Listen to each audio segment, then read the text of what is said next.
Be me Mavis, 27, work in a cozy little bookshop that also serves coffee. My life is pretty simple. I like books, quiet mornings, and the smell of old paper and fresh espresso. Not a lot of drama. I like it that way.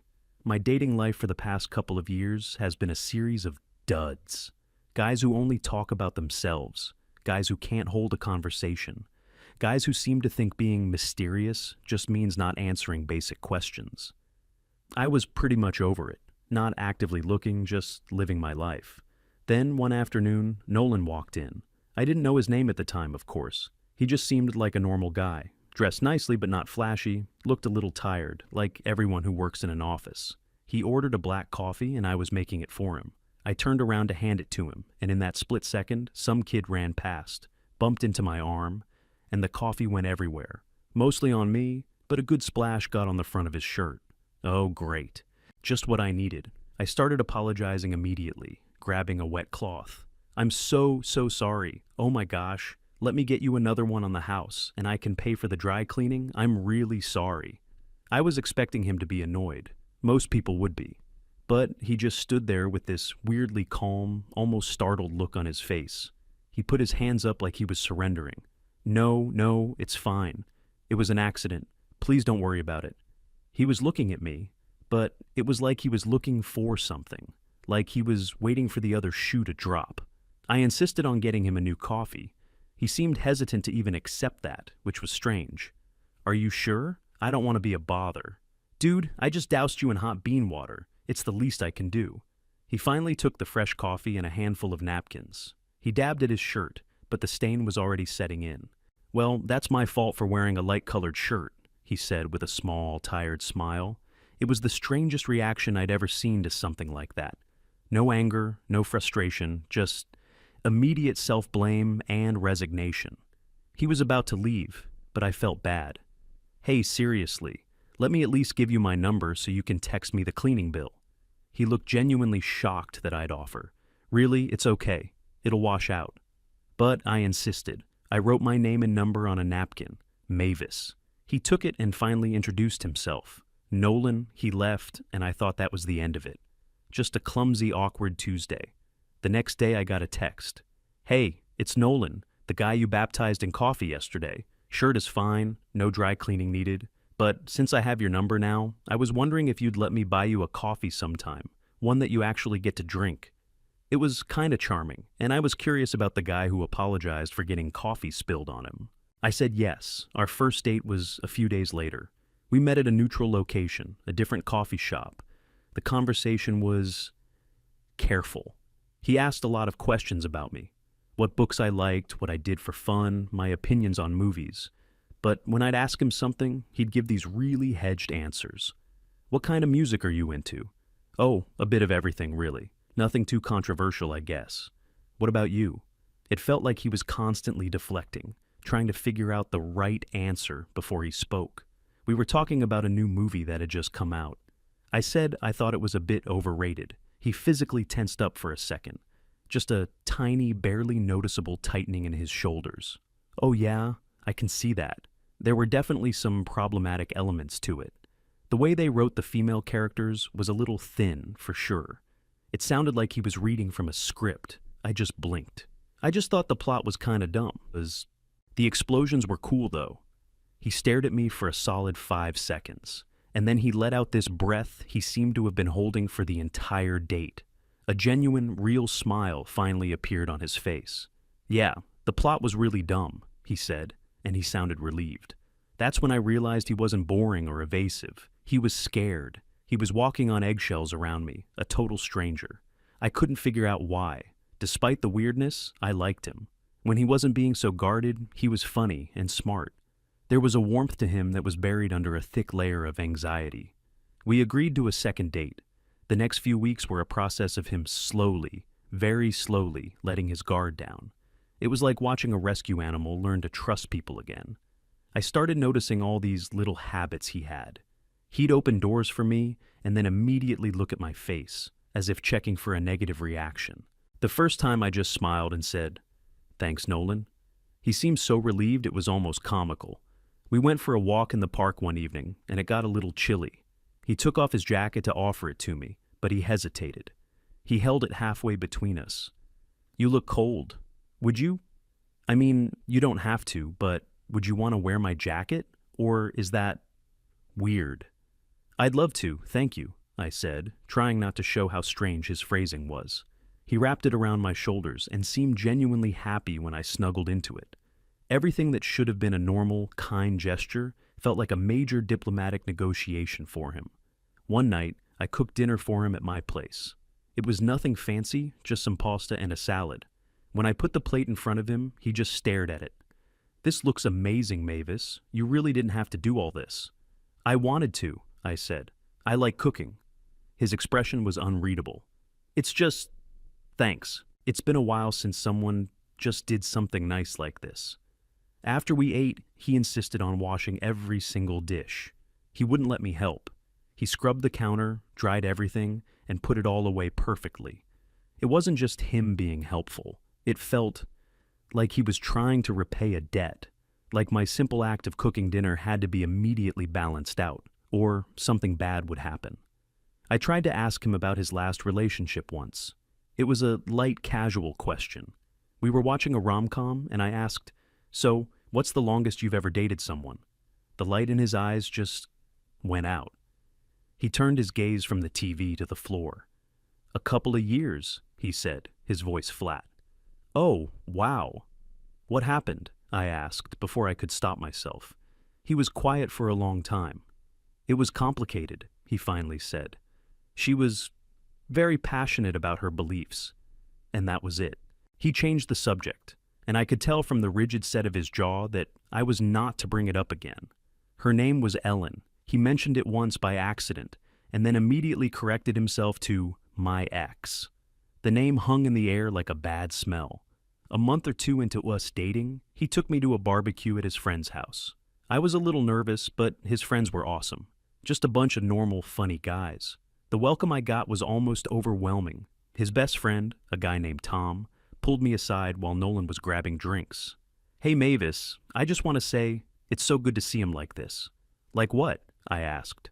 Smiling, genuinely smiling. "We haven't seen this Nolan in years, thank you." It was sweet, but also a little alarming. What had he been like before? Another friend's wife came over to chat with me later. "You are a breath of fresh air," she said, squeezing my arm. "That last one? Oof. Ellen. She was a piece of work. We all had to walk on eggshells when she was around. It was exhausting." So, it wasn't just him. The whole friend group had been affected. Throughout the barbecue, I watched Nolan interact with his friends. He was relaxed, cracking jokes, being himself. It was a side of him I was only just starting to see.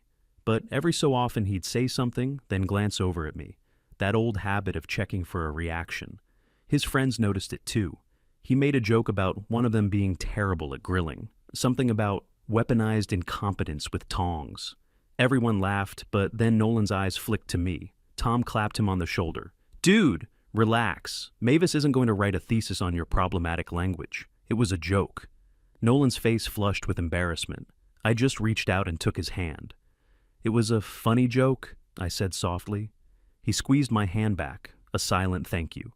Driving home that night, he was quiet. "My friends really like you," he said. "I like them too. They're great." He hesitated for a moment. "I'm sorry if I still seem weird sometimes."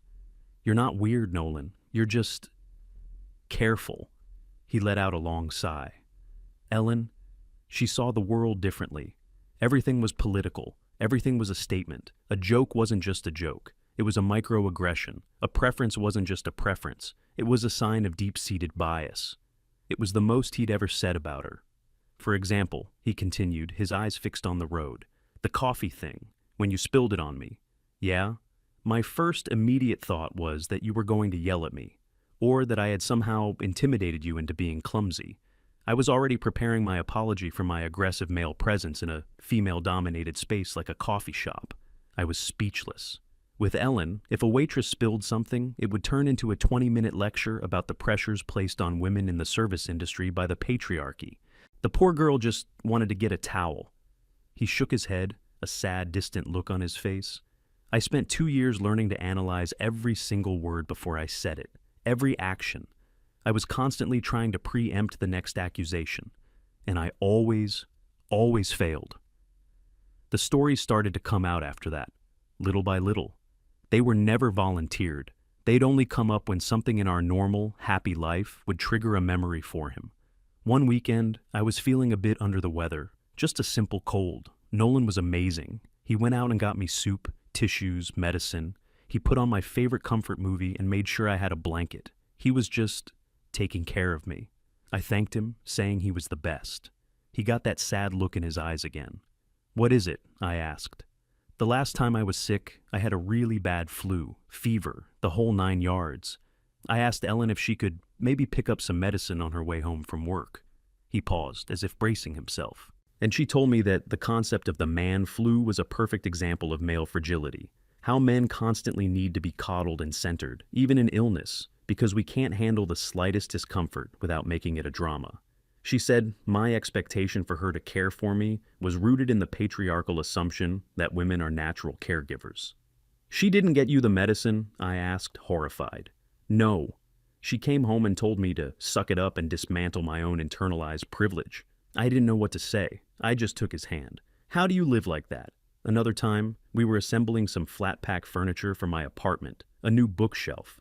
It was frustrating. The instructions were terrible, but we were laughing our way through it. Teamwork. At one point, I couldn't figure out which screw went where. Nolan pointed to the diagram. "I think it's this little one here. See how it fits into that pre-drilled hole?" I looked, and he was right. "Oh, good catch. Thanks." We finished the bookshelf and stood back to admire our work. Nolan was quiet for a minute. "This is nice," he said, "working on something together." He then told me about the time he and Ellen tried to build a simple IKEA table. She insisted on doing it all herself to prove she didn't need a man, but she put the legs on backwards. I gently pointed it out, showing her the instructions. She accused me of mansplaining. She said I was hovering, waiting for her to fail so my male ego could swoop in and save the day. What happened to the table? She got so angry she tried to force a leg into the wrong slot and snapped the particle board. Then she blamed the shoddy capitalist manufacturing and me for creating a high-pressure environment. Each story was more absurd than the last. It painted a picture of a man who had been psychologically tormented for years. His every instinct to be kind, helpful, or even just exist was framed as an act of aggression or a symptom of a toxic ideology. Offering to pay for dinner was financial control. Offering an opinion was silencing her. Offering to help was questioning her competence. Staying silent was passive aggression. There was no way for him to win. The game was rigged. The only point was to prove that he, and by extension all men, were fundamentally flawed. I realized his carefulness wasn't a personality trait. It was a trauma response. He had been conditioned to believe that his very existence was an inconvenience, an offense. And he was slowly, painfully unlearning it with me. Our relationship grew stronger and stronger. The more he healed, the more the real Nolan emerged. He was funny, kind, and incredibly supportive. He loved my passion for books, even the ones he didn't personally enjoy. He'd come to the shop just to sit and read while I worked. I learned he was a talented amateur woodworker. He had a small workshop in his garage. He showed me the things he'd made, beautiful handcrafted pieces of furniture, a small, elegant side table, a jewelry box with intricate carvings. I asked him why he'd never mentioned it before. He shrugged, looking a little embarrassed. Ellen said it was a reactionary hobby, a subconscious attempt to reclaim a primitive, pre-feminist version of masculinity. The rugged man who works with his hands. She said it was problematic. I ran my hand over the smooth wood of a perfectly finished chair. "I think it's beautiful, Nolan. It's a real talent." For his birthday a few weeks later, I bought him a set of high-end Japanese wood chisels he'd been wanting for ages. When he opened the gift, he actually teared up. He just held the box and looked at me. "No one's ever supported this," he said in a quiet voice. "They've either been indifferent or critical." It felt so good to be the person who brought that light back into his eyes. We were building a life together, a simple, quiet, happy life. We talked about the future, moving in together. We were in love, and it was easy. It was the easiest, most natural thing in the world. I had completely forgotten about Ellen. She was just a collection of bizarre, sad stories from a past that felt more and more distant every day. She was a ghost, a bad memory. I thought she was gone for good. Then, about 6 or 7 months into our relationship, we went to that same friend's house for another get-together. Tom's wife took a bunch of pictures. There was one she posted online that was really lovely. It was a candid shot of me and Nolan sitting on the porch swing. He was telling a joke, and I was laughing, my head thrown back. We both looked so incredibly happy. It was just a picture, an innocent, happy picture on a friend's social media page. We had no idea that we'd just lit a fuse. A couple of days later, Nolan got a text from a number he didn't have saved. He was in the kitchen, and I was in the living room reading. I just heard him say, "Oh, you have got to be kidding me." I looked over. He was standing there, phone in his hand, with a look of pure, unadulterated dread on his face. The ghost was back.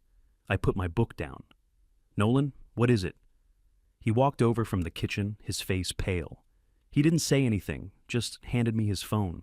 It was a text from an unknown number. Saw the photo. Guess it's easier to be with someone who doesn't challenge your privilege.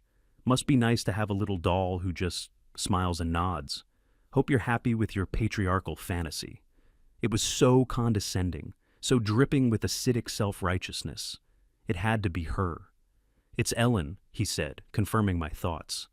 All that peace and relaxation we had built together over the months just evaporated from the room. The air felt heavy again. I watched him closely.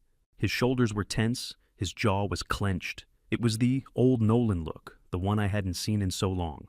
"What are you going to do?" I asked. He just shook his head and took the phone back. He held his thumb over the screen for a moment. "I'm going to do what I should have done 2 years ago." He blocked the number. Then he deleted the message thread. "It's not worth the energy, Mavis. It's just noise."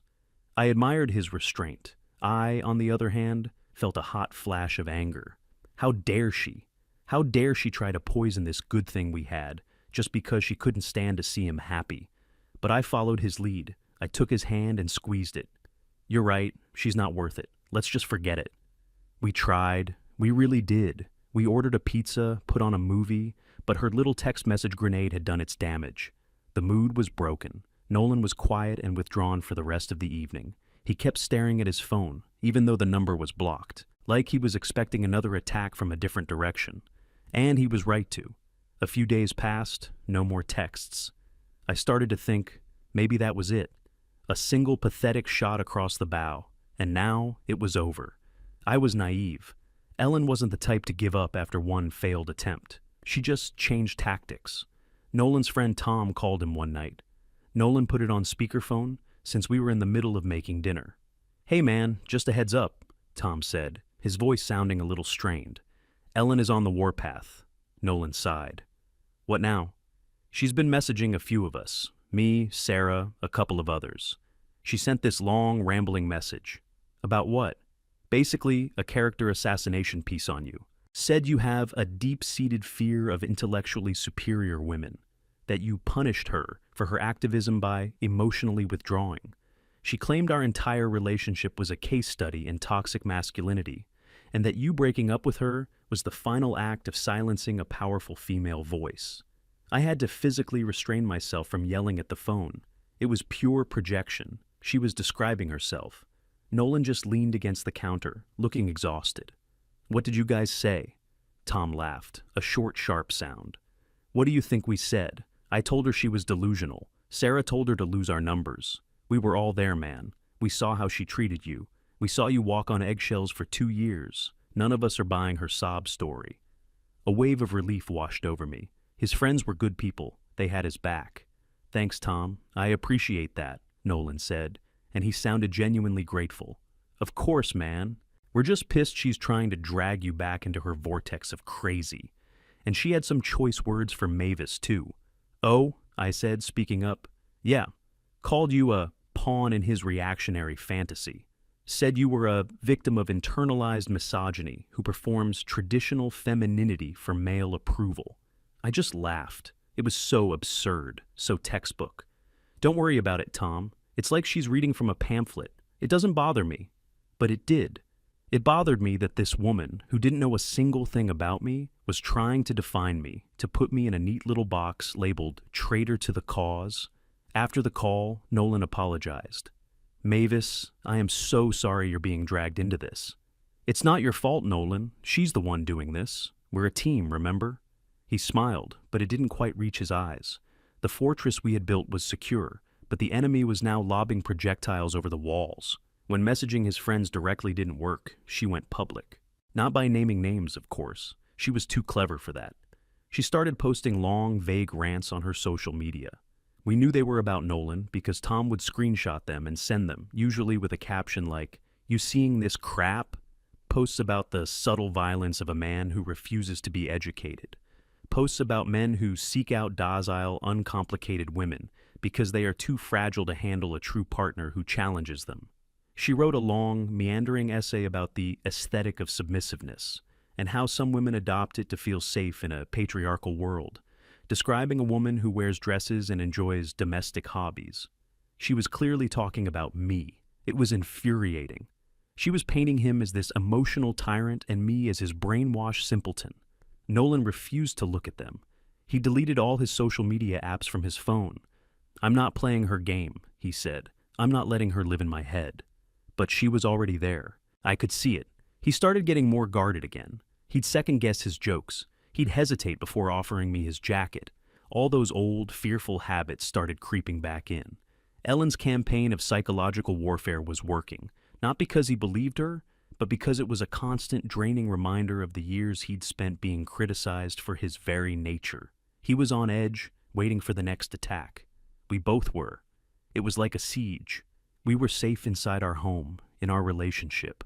But we could hear the enemy outside, constantly shouting, trying to find a weak spot in the walls. I hated her for it.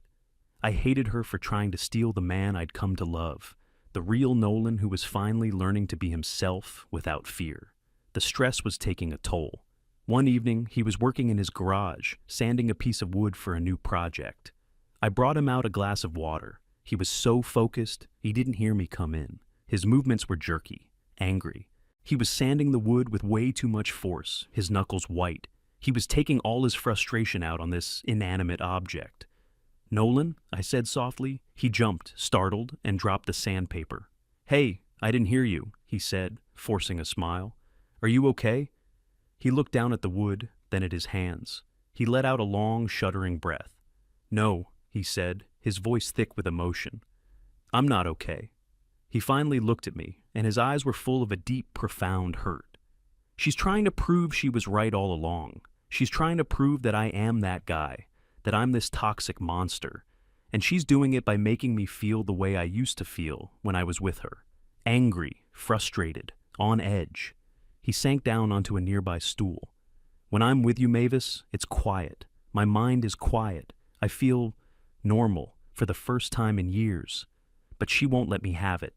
She keeps trying to pull me back into the noise, back into the fight." He looked so defeated. "I feel like I have to apologize for being happy," he whispered. "And I have to apologize for who I'm happy with. And I am so tired of apologizing." I went over and wrapped my arms around him.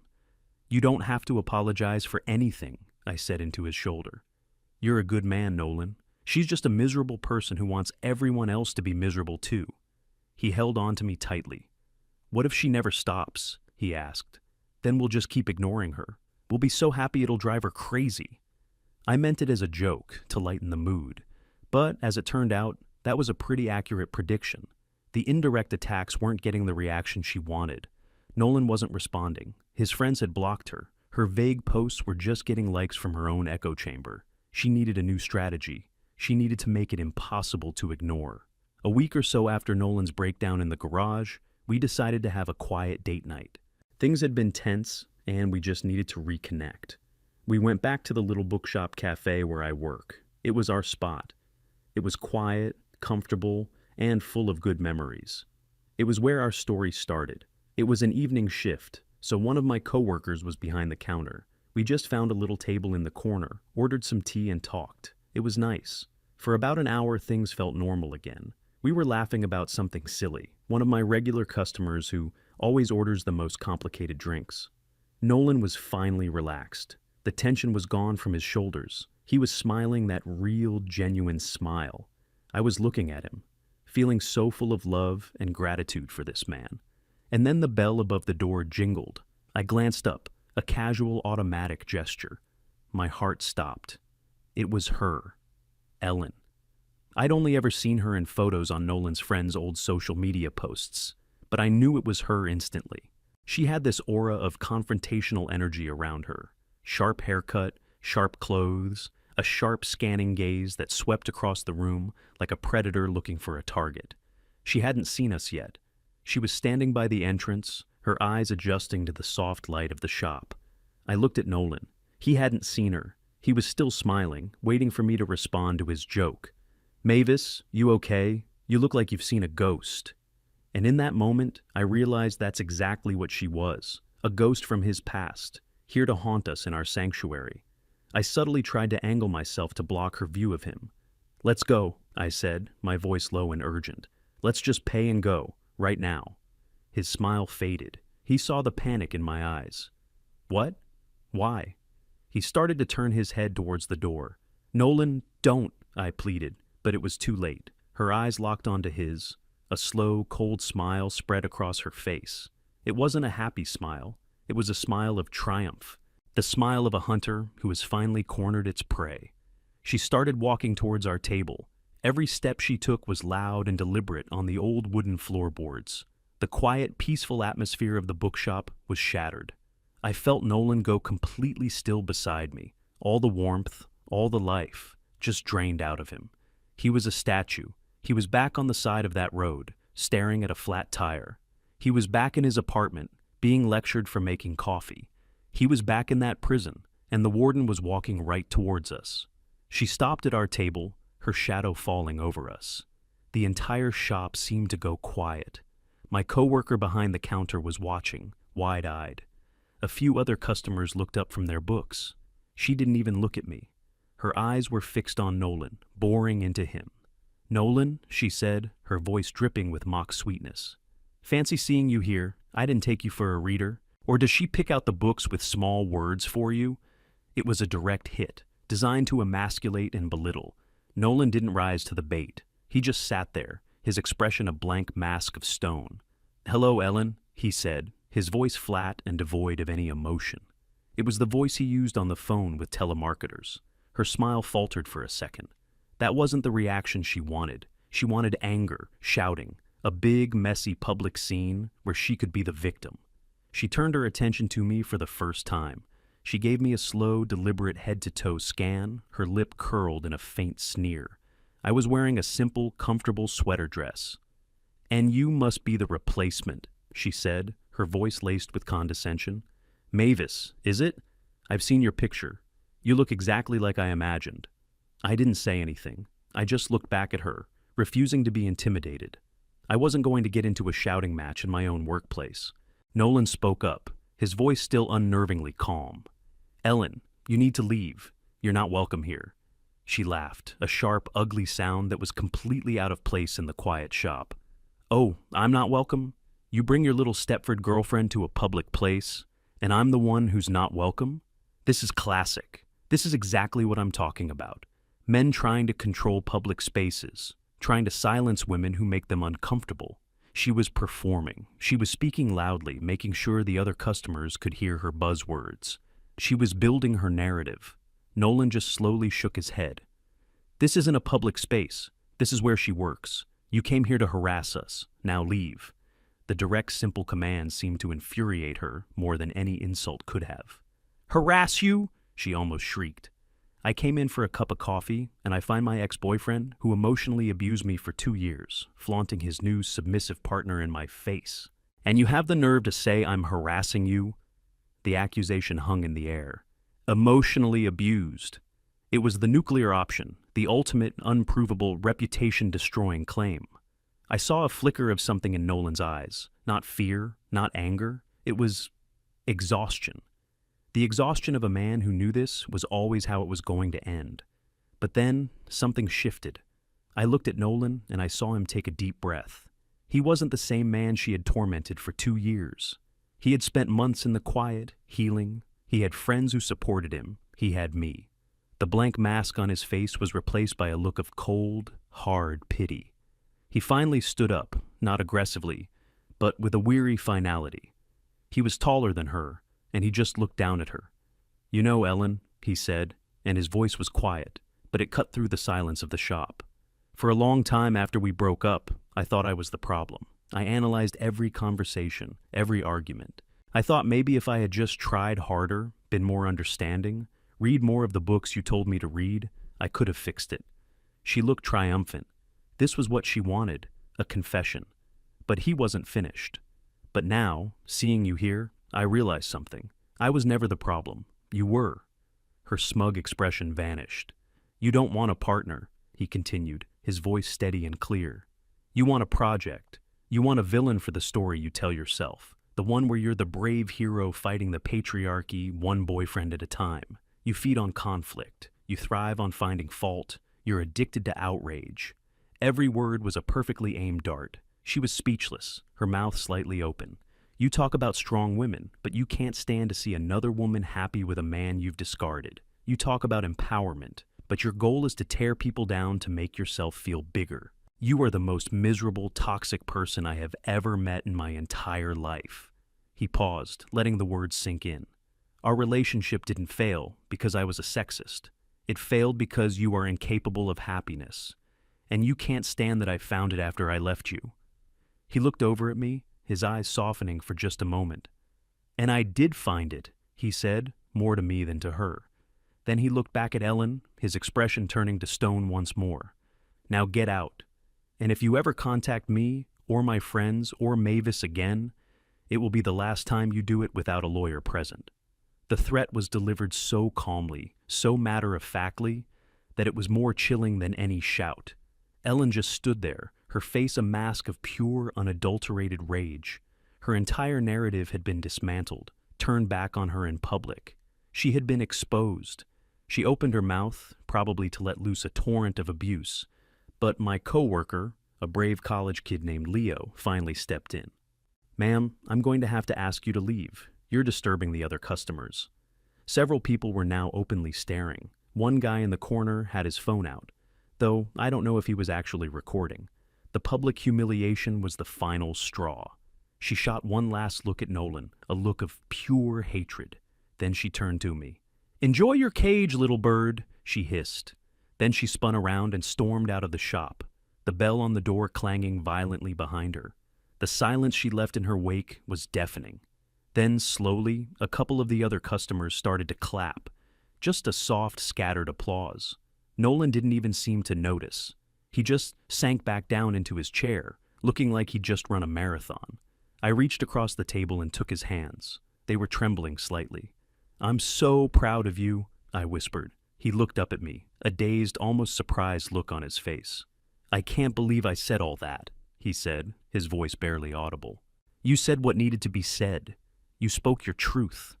He finally managed a small, tired smile. "Can we go home?" he asked.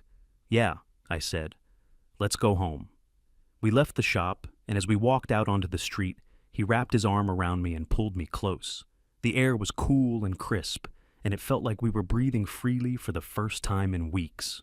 That was the last time we ever saw or heard from Ellen. Her final desperate attack had failed.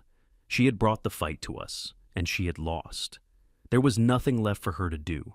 Her power over him was broken, shattered on the floor of that bookshop. Life, after that, was quiet. The beautiful, peaceful quiet that we had worked so hard to build. The fear in Nolan's eyes was gone, replaced by a calm confidence I'd never seen before. He was free. He walked with his head held high. He told jokes without looking over his shoulder. He opened doors for me with a simple, easy smile. He finished the woodworking project he'd been working on. It was a beautiful, handcrafted bookshelf. He brought it over to my apartment, and we spent a whole Sunday afternoon filling it with my favorite books. Our books. We moved in together a few months later. Our home is a calm place. It's a place of support, and laughter, and teamwork. Sometimes I think about Ellen. Not with anger anymore, but with a kind of sad pity. She's probably still out there, searching for a new villain for her story. Still trying to find someone to blame for the emptiness in her own life. I learned a lot from watching what Nolan went through. A truly strong person doesn't need to prove it by tearing others down. A truly confident person doesn't see kindness as a weakness or partnership as a compromise of their ideals. Some people think relationships have to be a struggle, a constant negotiation, a battle of wills. But Nolan and I found something different. We found peace. And like he said, it's a damn good feeling.